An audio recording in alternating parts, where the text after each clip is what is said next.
ألا يا الله بنظرة من العين الرحيمة تداوي كل ما بي من أمراض سقيمة. قصيدة الحبيب عبد الله الحداد. ألا يا الله بنظرة من العين الرحيمة. Ya Allah, kami berharap nadrah, pandangan darimu, minal ainir rahimah, dengan pandangan kasih sayang. Tudawi, dengan pandangan kasih sayangmu itu akan mengobati, menyembuhkan kullamabi, apa yang ada pada kami, min amradin sakimah, dari penyakit-penyakit. Memohon dan berdoa kepada Allah mendapatkan pandangan Allah. Orang yang dipandang Allah pandangan khusus sekali saja, maka la yasqa abada, dia tidak akan celaka selama-lamanya. Ala ya sah la tajza wa tajjar. Duhai sahabatku, la tajza wa tajjar, jangan kamu gelisah, jangan kamu galau, jangan resah. Apa yang kau alami di muka bumi ini, dari cobaan, ujian, halangan, rintangan, perkara apapun yang kau hadapi di dunia ini, la tajza wa tajjar, jangan gelisah, jangan resah. Wasallim lil maqadir kai tuhmat wa tujar, pasrahkan semuanya itu kepada takdir Allah supaya kamu menjadi orang yang terpuji dan diberi pahala oleh Allah Subhanahu wa taala. Wa kun radi bima qaddaral maula wa dabbar, jadilah kamu orang yang ridha, nerima dengan apa yang telah Allah takdirkan dan Allah urus. Wala tashad qadallah, jangan kamu murka terhadap ketentuan Allah Rabbil Arsyil Akbar yang menciptakan singgasana yang besar.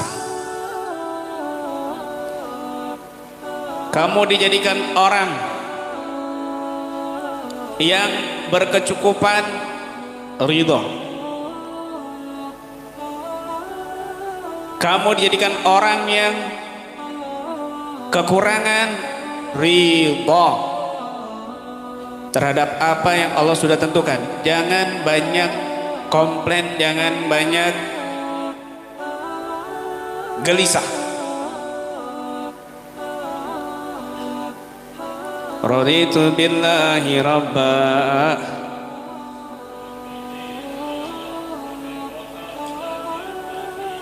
zikir yang hampir setiap hari kita baca. Raditu billahi rabba, aku ridho Allah sebagai rabba, pengatur. Kamu dijadikan orang susah, itu berarti Allah sudah atur. Kamu harus ridho, sabar dengan apa yang Allah tentukan buat kita. Kamu dijadikan orang hidupnya seolah-olah selalu sial, ridho terhadap apa Allah yang atur. Kamu gak terima dengan apa yang Allah atur.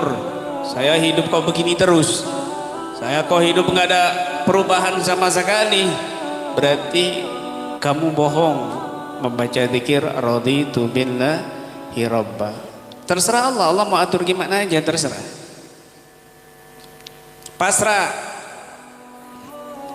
Pasrahkan hatimu kepada Allah. Ada makalah, al-jawarih ta'mal wal qulubu tatawakkal.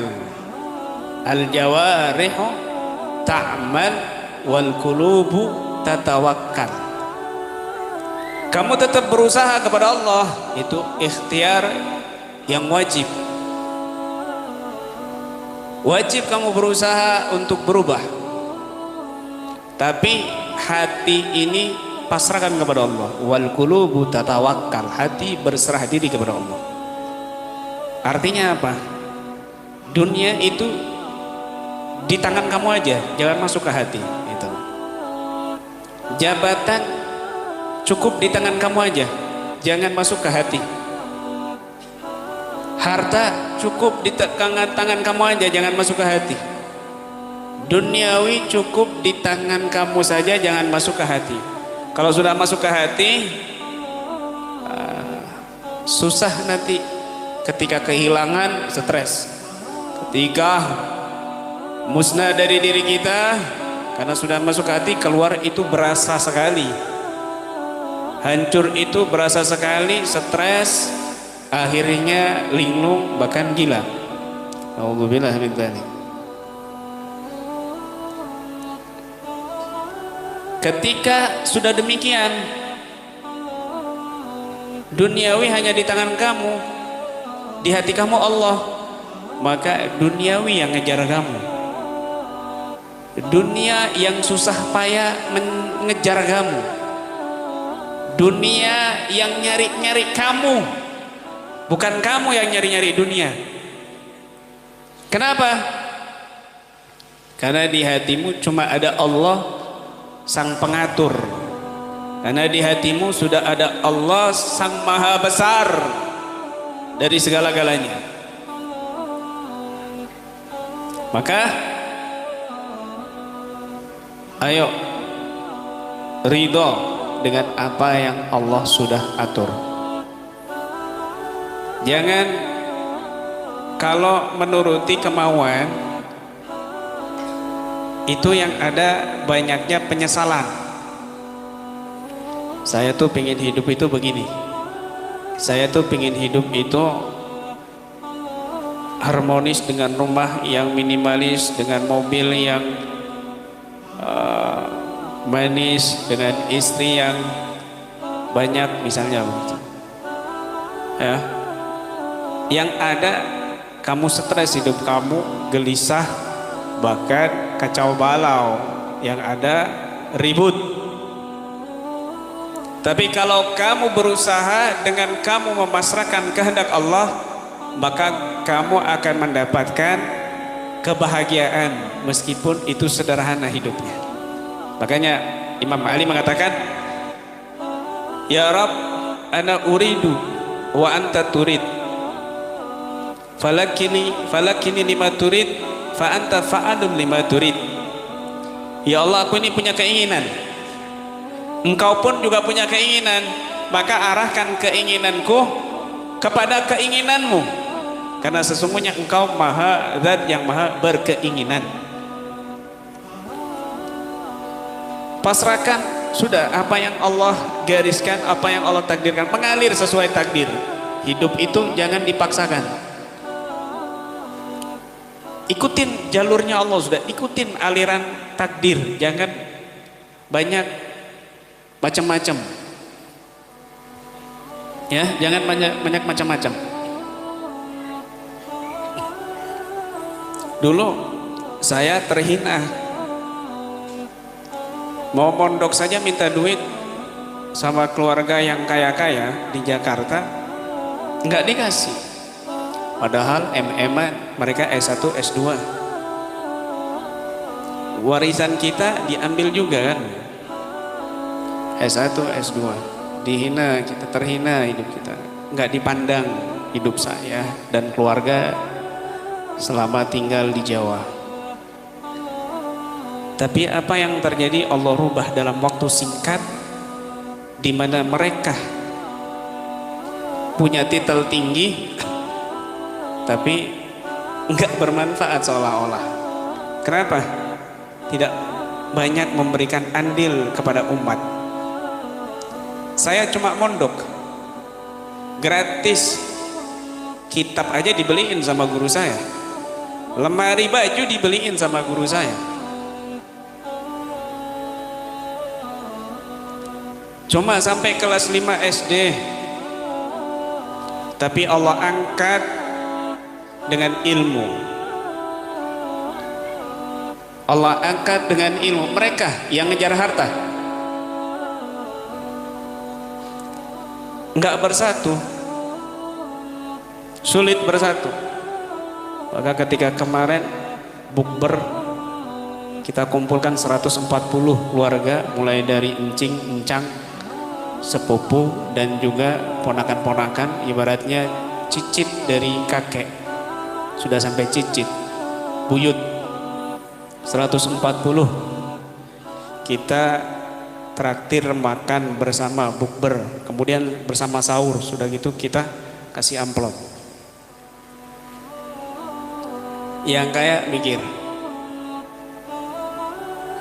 yang punya duit, wow, dulu terhina, dulu dihina, dulu nggak dipandang. Siapa sih Imron? Titelnya apa? Nggak punya titel. Siapa sih Imron?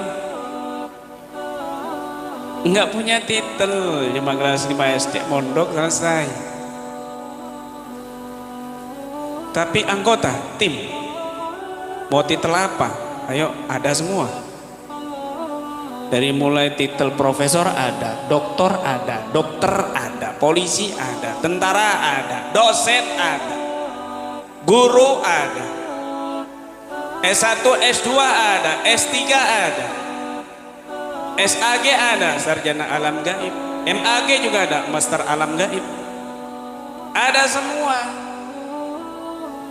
Mantan dukun ada, mantan preman ada, non muslim masuk Islam ada, ribuan, bermanfaat untuk ribuan umat. Kamu yang punya titel mana? Mana? Kamu yang selalu mengandalkan harta, mana hartamu? Bisa kamu buat acara seperti itu? Bisa kamu kumpulkan keluarga di mana di situ ada sepupu saya yang baru ketemu di momen itu selama 25 tahun sama orang tuanya, baru ketemu selama 25 tahun terpisah. Bisa kamu kumpulkan? 25 tahun lebih dia baru berjumpa sama orang tuanya karena ditinggal lama,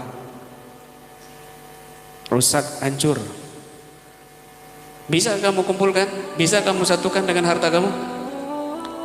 Tapi saya pakai ilmu, harta ngikut. Tapi saya pakai ilmu, semuanya bahagia dengan harta. Kenapa? Pakai ilmu. Bukan berarti saya ngajar, udah nak kamu gak usah sekolah kayak Kiai Imron aja nanti. Bukan. Udah nak kamu gak usah sekolah-sekolahan, nggak usah titel-titelan, bukan. Udah nak kamu nggak usah kuliah-kuliahan, bukan itu. Kita ngajakin berpikir kalau sudah Allah yang ngatur, titel, harta, duniawi nggak masuk logika, masuknya di iman. Raditu billah ya Rabb. Begitu. Paham? Pakai iman. Kopinya baru datang, mau ngopi dulu, agak stres, ngadepin orang-orang stres. Panas kopinya lah. Paham ya?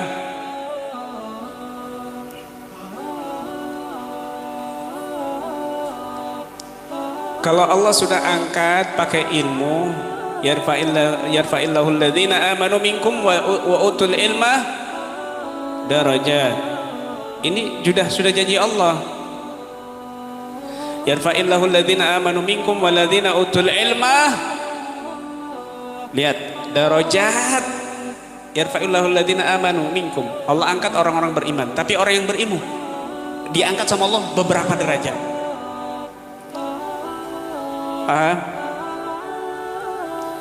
Saya kalau mau ngikutin titel-titelan mungkin sudah profesor saya, berapa buku itu yang jadi disertasi, skripsi, tesis, disertasi dan seterusnya. Berapa buku itu sudah banyak yang saya tulis. Belum lagi penemuan metode-metode ruqyah, belum lagi penemuan ilmu-ilmu ruqyah, belum lagi kolaborasi antara bimbingan spiritual, thariqah dengan ruqyah, belum lagi korelasi ruqyah dengan tasawuf. Berapa disertasi yang saya tulis. Jadi titel itu tidak menjamin kamu bahagia, tidak menjamin kamu diangkat derajatnya oleh Allah Subhanahu wa taala. Yang penting, yang terpenting hati. Hati. Hatimu kuatkan kepada Allah. Hatimu itu ikat bersama Allah. Jangan dunia. Kalau kamu dunia, ya Rabb, wa kun sabir wa syakir. Jadilah kamu orang yang sabar dan bersyukur. Ya, sabar. Istrinya cerewet, bawel, rewel. Bersyukur dari pihak istrinya karena suaminya punya harta, suaminya ganteng misalnya. Ya, banyak kan praktisi-praktisi yang istrinya itu mengalahi dukun. Dia berani sama jin, sama istrinya nggak berani. Itu banyak fakta di lapangan. Di Karawang juga banyak. Ya, di Karawang juga banyak. Biasanya yang ketawa ngakak itu dia. Ya, begitu. Tapi kebanyakan wali Allah itu, ya, wali-wali akhir zaman kebanyakan itu dari sabab punya istri yang rewel.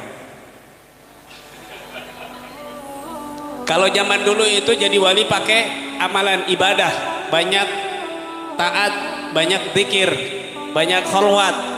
Kalau sekarang ibadah mau gimana kita ini? Kadang-kadang pas sholat aja masih mikir dunia. Apalagi mau kholwat, apalagi mau etikaf suluk. Sholat aja masih mikir dunia. Kadang-kadang sholat masih bermaksiat. Auzubillah min dzalik. Tapi zaman sekarang bisa jalur tercepat jadi wali, punya istri bawel, rewel. Di Maslak ada yang kita tawasulin Syekh Abdurrahman Bajal Haban. Itu beliau wali besar, karomahnya luar biasa banyak manakibnya itu. Biografi beliau di kitab-kitab. Syekh Abdurrahman Bajal Haban yang kita tawasulin. Itu beliau jadi wali karena apa? Dengarkan. Ya. Ada dua wali khalwat di atas bukit. Di atas bukit. Dan orang-orang warga sekitar tuh memang bukit itu terkenal wali-wali Allah yang luar biasa karomah. Nampak bohir karomahnya itu. Suatu hari Syekh Abdurrahman Bajal Haban ini sumpek di rumah. Kenapa? Istrinya rewel terus. Dibentak-bentak sampai kurus, sampai ubanan misalnya. Ya.